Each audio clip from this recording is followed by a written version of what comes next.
మనం రోజు ఎందుకు తింటున్నామో తెలుసా? బసవన్న చేసిన చిన్న తప్పు వల్ల.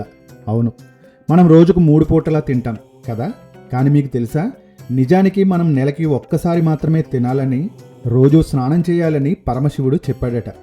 మరి మనం దానికి వ్యతిరేకంగా ఎందుకు చేస్తున్నాం? మనం తిండిపోతులం అయిపోవడానికి శివుడి వాహనం బసవన్న చేసిన ఒక చిన్న పొరపాటే కారణం. ఏంటా స్టోరీ? సంక్రాంతి కనుమ పండుగకి ఈ కథకి ఉన్న లింక్ ఏంటి? ఈ వీడియోలో తెలుసుకుందాం. ఒకరోజు కైలాసంలో శివుడు తన వాహనమైన నందీశ్వరుణ్ణి పిలిచి ఒక పని అప్పగించాడు.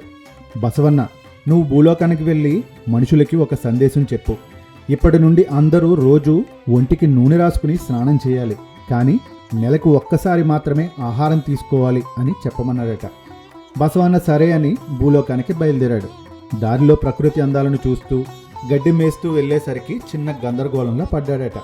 భూమి మీదకి వెళ్ళగానే శివుడు చెప్పింది కాస్త మరిచిపోయి ప్రజలందరినీ పిలిచి, ఓ ప్రజలారా, శివుడు మీకు ఒక సందేశం పంపాడు. ఇప్పటి నుండి మీరందరూ రోజు భోజనం చేయండి, కానీ నెలకు ఒక్కసారి మాత్రమే స్నానం చేయండి అని చెప్పాడట. అలా బసవన్న తిరిగి కైలాసానికి వెళ్ళాక జరిగిన విషయం తెలుసుకున్న శివుడికి విపరీతమైన కోపం వచ్చింది.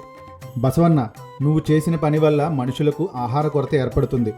రోజు తినాలంటే అంత ఆహారం ఎక్కడి నుంచి వస్తుంది? కాబట్టి నువ్వు చేసిన తప్పుకి శిక్షగా నువ్వు భూలోకానికి వెళ్ళిపో. మనుషులకి పొలం పనుల్లో సహాయపడుతూ వాళ్లకు కావలసిన ఆహారం పండించడంలో తోడుగా ఉండు అని శాపం పెట్టాడు.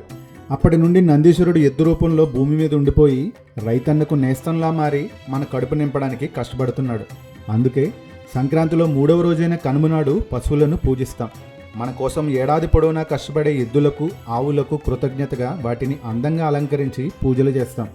బసవన్న చేసిన ఆ చిన్న తడబాటు వల్ల మనం ఈరోజు హాయిగా 3 పూటలా తింటున్నాం, కానీ ఆయన పొలం పనులు చేయాల్సి వస్తుంది.